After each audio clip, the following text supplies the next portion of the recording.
Alors je sais que parmi le public qui regarde ces vidéos, il y en a beaucoup qui sont français. Et vous le savez ici, on analyse aussi un petit peu ce qui se passe en Belgique, ce qui s'est passé aussi.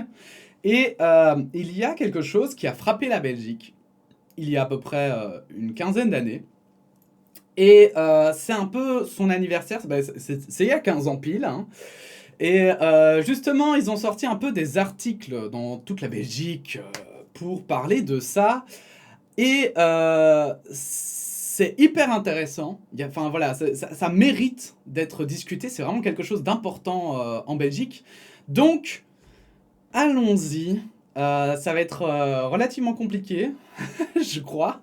Parce qu'en plus, j'étais petit à l'époque où c'est arrivé et tout. Mais on va en parler. C'est important. Et donc, on va parler de Bye Bye Belgium. Alors, 15 ans après Bye Bye Belgium, les francophones comprennent encore moins bien la Flandre. Alors, qu'est-ce que Bye Bye Belgium? Je vais faire un très vite résumé, très gros. Bye Bye Belgium, c'est un documentaire qui est sorti donc il y a 15 ans sous forme de journal télévisé. Donc, à l'heure du journal télévisé, donc c'était à 19h ou 19h30 je crois sur la une, ça a peut-être changé entre temps, enfin je sais pas, eh bien, ils ont diffusé un faux journal télévisé sur une chaîne d'information, la publique en plus, donc c'était la RTBF, dans laquelle ils ont fait croire aux gens pendant 20 minutes que la Belgique s'était séparée en deux. Donc qu'il y avait la Flandre et la Wallonie et que ce n'était plus la Belgique, ça n'existait plus. Il y a eu beaucoup de critiques, moi à l'époque j'avais 12 ans, hein, donc donc voilà, ça m'a quand même frappé, je m'en souviens très très bien encore, hein, c'était quelque chose d'assez... bah voilà, c'était quelque chose dont tout le monde parlait forcément, surtout qu'en fait, ils ont mis les avertissements du fait que c'était une fiction 10 minutes après le début. Donc sur 20 minutes, à la moitié, ils ont mis un avertissement, voilà, ceci est une fiction, etc. Mais du coup, déjà à l'époque, en fait, toutes les nouvelles hein, se répandaient super vite. Et autant dire qu'en 10 minutes, vraiment, moi je me rappelle, mes parents avaient reçu un message, on avait allumé la télé et tout, et puis après, on avait vu que c'était une fiction. Et aussi, autre truc qui nous avait mis la puce à l'oreille à l'époque, hein, c'est que c'était la seule chaîne qui en parlait. Et vous vous imaginez bien que le fait que la Belgique se divise, à l'époque, bah, il y aurait bien eu, justement, ça aurait fait la une de toutes les chaînes d'information.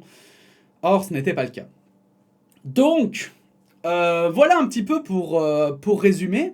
Mais donc, moi j'avais 12 ans, je m'en souviens encore, on parlait que ce soit à l'école, enfin voilà, c'était vraiment, ça avait frappé. Et en fait, là donc c'est 15 ans après. Et pourquoi je reviens dessus parce que donc tous les articles en parlaient et jusqu'à présent, en vrai, il n'y a pas plus d'intérêt que ça. En Belgique, c'est très connu et je pourrais juste vous faire une espèce de voilà de documentaire sur Bye Bye Belgium, mais je trouvais pas ça hyper intéressant. Ici, nous avons l'opinion en fait d'un journal néerlandophone, un journal flamand, donc du nord du pays, un journal, au final, qui permet d'avoir du recul sur quelque chose qui s'est passé dans ma vie en tant que bruxellois francophone, et qui justement a été perçu d'une certaine vision, sans avoir jamais la vision des néerlandophones. Et donc, je trouve ça hyper intéressant de confronter les visions de ce documentaire, et surtout, je trouve que les critiques qui en sont faites sont extrêmement intéressantes et ont beaucoup remis en question ce que je pensais de ce documentaire, qui de base me semblait totalement légitime et correct et bien fait, etc. Parce que en tant que francophone, je me disais, bah oui, effectivement, les Flamands veulent la division, donc ça me paraît logique, ça me paraît logique que ce documentaire a mis les points un peu sur les i, il a parlé de problématiques et d'autres qui étaient intéressantes. Et puis vous allez voir qu'en fait, c'est vraiment discutable. Depuis la diffusion en 2006 par la RTBF de Bye Bye Belgium, les francophones comprennent encore moins bien la Flandre, écrit Lucas van der Talen, bruxellois néerlandophone, homme de médias et ancien député flamand et européen Groen. Groen, c'est les Verts, mais juste flamand. De nombreux Belges francophones se rappellent encore avec précision ce qu'ils étaient en train de faire le 13 décembre 2006, peu après 8 heures du soir, lorsque la RTBF a interrompu ses émissions pour une édition spéciale du journal télévisé. François de Brigode, c'est un des présentateurs journalistes de la télévision belge, hein, qui est hyper réputé. Voilà, c'est l'une des grandes figures de la télévision belge. François de Brigode, le visage du JT de la chaîne publique, apparut et prononça à la mine sombre cette phrase historique « L'heure est grave ». Tout au début de l'émission, très brièvement, un écran avait annoncé « Ceci n'est peut-être pas une fiction ». Et dans un coin de l'écran, on pouvait également apercevoir le logo d'une émission de reportage qui analysait l'actualité de manière ironique. Pourtant, de l'ironie, il n'y en avait pas beaucoup dans la voix de Brigode au moment de déclarer « La Flandre a proclamé son indépendance, la Belgique, en tant que telle, n'existe plus ». Alors, je vous laisse imaginer, hein, c'est un peu comme si on disait que la France n'existait plus, hein, vraiment, hein, ou la Suisse, hein, que tout à coup, voilà, j'invente, mais la France n'existe plus, les Bretons et les Corses se sont divisés, les Toulousains ont décidé aussi de faire leur petite partie, c'est vraiment ça, hein, il faut vraiment l'imaginer comme ça. Bien sûr, la nouvelle était inventée de toutes pièces. L'édition spéciale, particulièrement réaliste, avait été préparée jusque dans le moindre détail pendant 2 ans. Un reporter posté devant le palais royal qui annonce que le roi a quitté le pays. Des images montrant Albert II en train de s'enfuir en voiture. Puis Christophe de Borsu qui, devant un groupe de Flamands brandissant des drapeaux jaunes et noirs à l'entrée de leur parlement, annonce que l'indépendance vient d'être proclamée sous les acclamations. Mais la séquence qui a le plus marqué les esprits francophones fut la suivante. Un tram bruxellois bloqué à la frontière flamande, à Tervuren, et des passagers forcés de poursuivre leur trajet dans un bus flamand. Des ténors de la politique francophone sont aussi venus renforcer la crédibilité de l'émission par leurs témoignages dramatiques. Donc vraiment, c'était, là pour le coup, on peut pas enlever le fait que c'était vraiment bien fait. C'est pas genre un article vite fait sur un site internet alternatif... fait en 2 temps 3 mouvements, avec 2-3 noms jetés comme ça au hasard. Non, il y avait des interviews, des vrais politiciens, on voyait des gens faire des manifestations devant voilà, je vais le dire comme ça, des bâtiments officiels et tout. C'était vraiment, ça paraissait vrai, ça paraissait totalement vrai. C'est pour ça que tout le monde y a cru, vraiment, pendant 10 minutes. Et même quand le terme fiction est apparu, je me souviens qu'on se posait toujours la question. Bah, attendez, mais c'est bizarre. C'est bizarre, pourquoi ils mettent fiction et puis en même temps tout paraît si crédible, c'est étrange.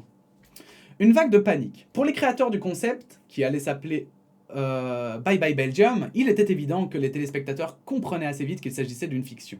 En effet, il suffisait de zapper sur RTL pour comprendre, vu que la chaîne privée ne parlait aucunement des heures historiques qui traversaient notre pays, ou sur la VRT qui diffusait un match de foot. Et nous, on n'avait pas eu l'intelligence de regarder, effectivement, la VRT, c'est la chaîne néerlandophone, donc du côté nord du pays. Et chez moi, on n'avait pas eu cette idée-là. Pourtant, ça aurait été très malin, puisque forcément, si la chaîne publique francophone avait eu cet exclu, la chaîne publique néerlandophone l'aurait eu aussi, parce qu'ils travaillent main dans la main. Pourtant, la centrale téléphonique de la chaîne publique francophone était au bord de l'explosion. Les téléspectateurs, inquiets, avaient de nombreuses questions à poser. Certains, en larmes, ne trouvaient pas leurs mots. D'autres se sont immédiatement rendus au palais, drapeau belge à la main. Une vague de panique semblait tout à coup submerger la Belgique francophone, à telle enseigne que la direction de la chaîne décida de faire défiler sur l'écran les mots d'avertissement « Ceci n'est peut-être pas une fiction » du début de l'émission. Voyant que les esprits ne s'apaisaient pas, la direction dissipa les doutes en indiquant à l'écran que ceci est une fiction.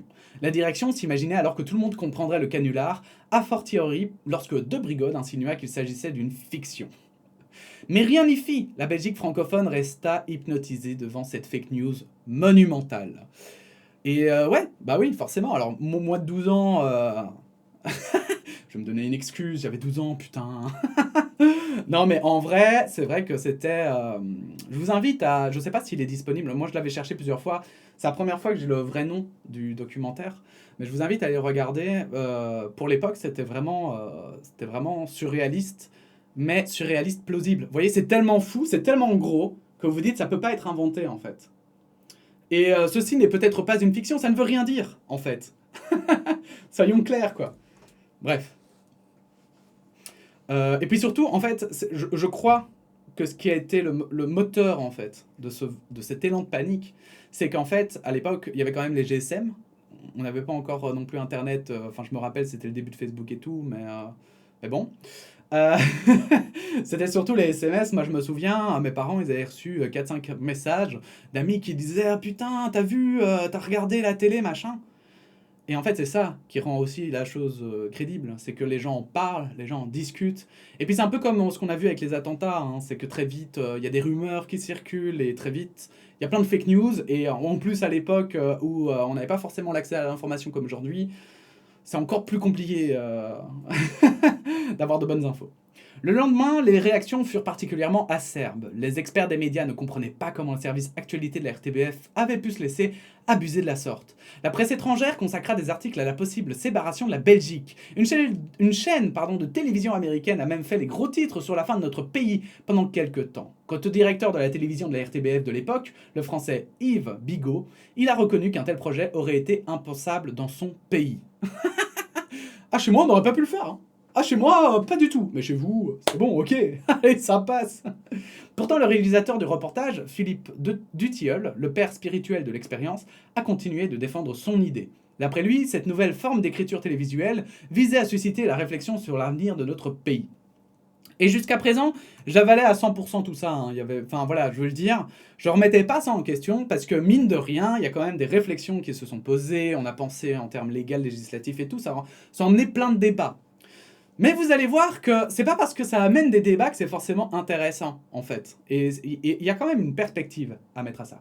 Impérialisme flamand. Le problème, c'est que Bye Bye Belgium a eu exactement l'effet contraire. Alors qu'un reportage critique aurait pu montrer que seule une infime minorité des Flamands nourrissait l'espoir d'une indépendance, Dutilleul a opté pour le renforcement de clichés, et pas moins de 89% de téléspectateurs l'ont cru. Du côté francophone, pas la moindre autocritique. Jamais il n'a été demandé à José Apart, présenté comme un homme d'État belge, pourquoi il ne posait sur son bureau qu'un drapeau wallon et un drapeau européen. Et ça, moi, j'avoue, j'étais trop jeune quand je l'ai vu, ça n'aurait jamais pu me tiquer dans la tête. Les bourgmestres des communes à facilité se plaignaient de l'impérialisme flamand et appelaient à la résistance. Donc les communes, désolé, ça va être... il va y avoir beaucoup d'explications, mais c'est parce que c'est la Belgique. La Belgique est parfois un peu compliquée.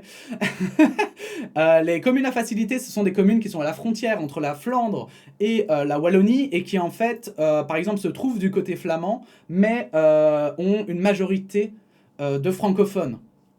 Et donc forcément ça pose des problèmes puisque du coup par exemple ils reçoivent tous leurs documents en néerlandais alors qu'ils parlent français, et ça arrive aussi inversement, il y a des communes qui sont en majorité flamandes, enfin avec des flamands, et pourtant qui sont en Wallonie. Et du coup en fait les communes à facilité c'est très complexe en Belgique parce que d'un côté il y a, je vais dire comme ça, mais les régions, donc la Flandre et la Wallonie, qui se battent pour essayer de garder un maximum de communes de leur côté et faire en sorte que ces communes restent, restent chez elles. Et de l'autre, il y a aussi les réalités du terrain, en fait, qui sont juste que il y a des gens qui parlent une langue et ils préfèrent recevoir, par exemple, des documents dans leur langue.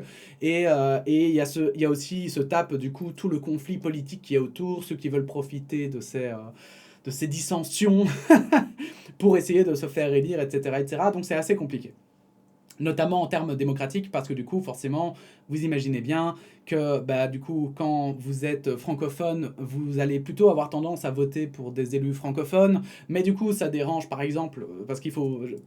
C'est juste pour représenter un petit peu la complexité. Ça dérange du coup la région flamande, puisque ils sont flamands et tout à coup ils ont une commune avec des maires, si vous voulez, francophones. Enfin, et du coup, ils cherchent des moyens de mettre plutôt des flamands. Enfin bon, bref. Et c'est la foire à la saucisse, hein, on peut le dire. On peut le dire, c'est la foire à la saucisse. Hein.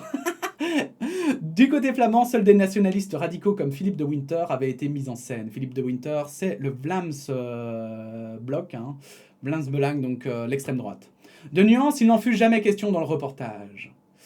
Dream Drink numéro 5, les Flamands veulent-ils la fin de la Belgique?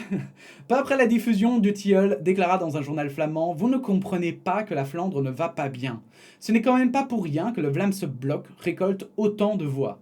De nos jours, on entend encore souvent ce ton arrogant chez les francophones, qui ne connaissent quasiment rien à la réalité de l'autre côté de la frontière linguistique, qui ne parlent pas un mot de néerlandais, qui n'ont jamais rencontré un flamand, mais qui ont une opinion arrêtée sur la Flandre. Lorsque je parle avec mes amis francophones, je réalise à quel point ils connaissent mal cette autre partie de la Belgique qui reste pour eux une terra incognita. Ils affirment avec beaucoup d'aplomb qu'il n'y a aucune différence entre la N-VA et le Vlaams Belang et que bientôt l'extrême droite sera au pouvoir en Flandre. Leurs avis sont souvent dépourvus de toute nuance parce qu'ils ne consultent jamais les médias flamands.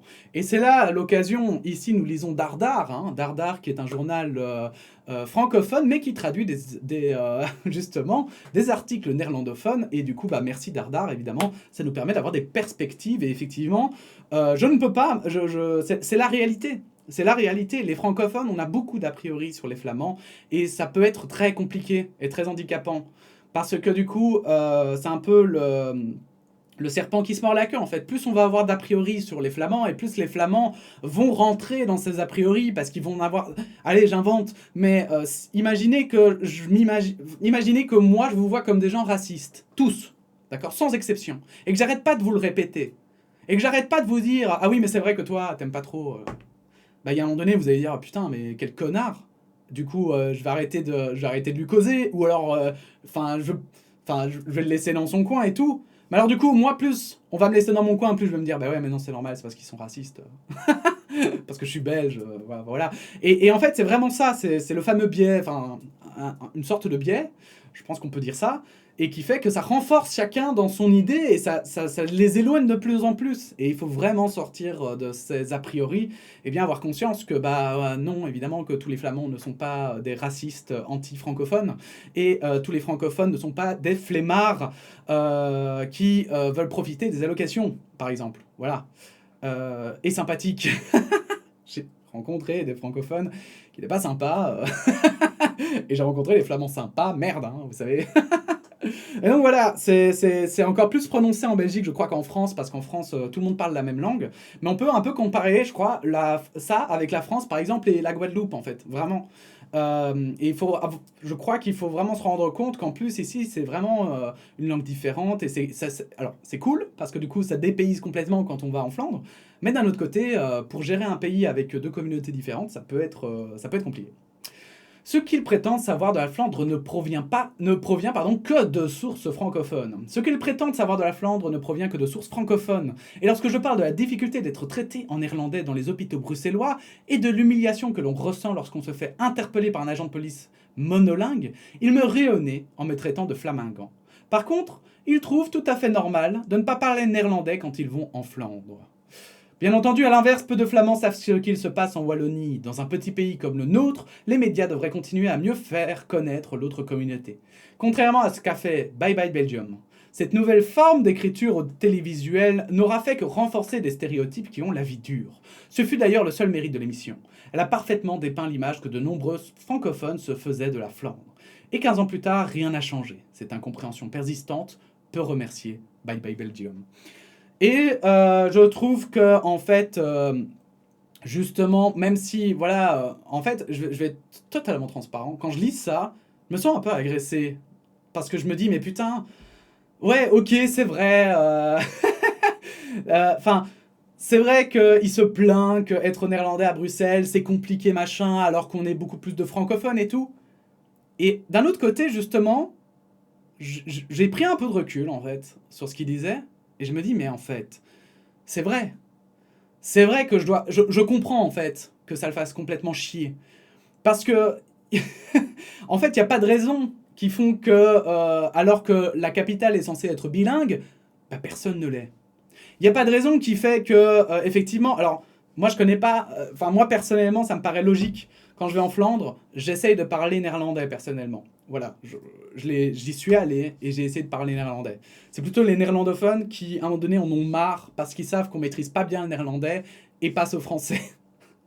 Mais j'essaye quand même parce que je trouve que quand tu vas... Allez, je vais le dire comme ça, mais quand tu vas à l'étranger, alors c'est pas l'étranger, c'est mon pays, mais quand tu vas chez des gens qui parlent une autre langue, tu essayes de t'acclimater, tu essayes de parler cette autre langue en fait. Ça me paraît logique. Mais, et puis surtout, c'est plus sympa pour tout le monde en fait, surtout si tu sais te débrouiller. Mais c'est vrai que je suppose qu'il y a plein de Wallons qui ne le font pas. Et on peut pas nier aussi, justement, comme il le dit, qu'il y a plein de Flamands qui connaissent pas bien la Wallonie et qui du coup ont plein de stéréotypes, ce qui fait peut-être aussi, on en avait déjà parlé, mais qui fait que en Flandre on vote plus à droite et en Wallonie on vote beaucoup plus à gauche. Et voilà, parce qu'en fait les cultures sont différentes et comme il y a si peu de mélange, parce qu'on a nos journaux francophones, eux ils ont leurs journaux flamands, on a nos télévisions francophones, ils ont leur télévision flamande, que littéralement ça fait comme deux pays, alors qu'on n'en est qu'un seul. Et il serait peut-être temps, en effet, de mélanger ces deux pays afin qu'ils ne deviennent plus qu'un seul. Et je trouve ça une réflexion très intelligente et très intéressante. Et c'est vrai que j'espère qu'un jour nos journalistes se diront bah cool, aujourd'hui je vais parler d'un truc néerlandophone plutôt qu'un d'un truc francophone. Ah bah tiens, cet article néerlandophone est hyper intéressant, on va parler un petit peu de la Flandre plutôt que de la Wallonie ou de Bruxelles. Ce serait pas mal, parce que je crois que c'est comme ça en fait qu'on réussit à unir une seule et même nation, et que c'est en faisant le contraire qu'on réussit à la diviser. Et pourquoi français, française, suisse, suissesse, canadien, canadienne, et autres pays francophones. Je vous invite aussi à réfléchir à ça, parce que je trouve que c'est intéressant. Ici, le contraste est évident, hein. Il y a deux langues différentes, il y a deux cultures différentes. Mais je vous invite aussi à penser à ça par rapport à un sens plus large, par rapport aux cultures, aux conditions de vie, aux conditions sociales, et à penser finalement comme ce journaliste aimerait qu'on pense entre flamand et wallon, mais sauf le penser de manière plus générale. Si vous êtes quelqu'un finalement, une personne aisée, n'hésitez pas à aller mettre votre nez chez les personnes moins aisées. Si vous êtes une personne moins aisée, n'hésitez pas à mettre votre nez chez les personnes aisées si vous en avez la possibilité, et etc., etc., pour donner un seul exemple. Voilà. Loin de moi de donner de leçons, bien sûr. C'était plutôt une réflexion que je posais là. Et comme d'habitude, les commentaires sont là si vous voulez exprimer la vôtre et en débattre. Voilà, n'hésitez pas à mettre un pouce bleu si vous avez kiffé la vidéo. N'hésitez pas à la partager aussi, évidemment, si vous l'avez trouvée intéressante, et à vous abonner. Et puis, sinon, on se dit à très bientôt pour de nouvelles actualités. Voilà, la bise.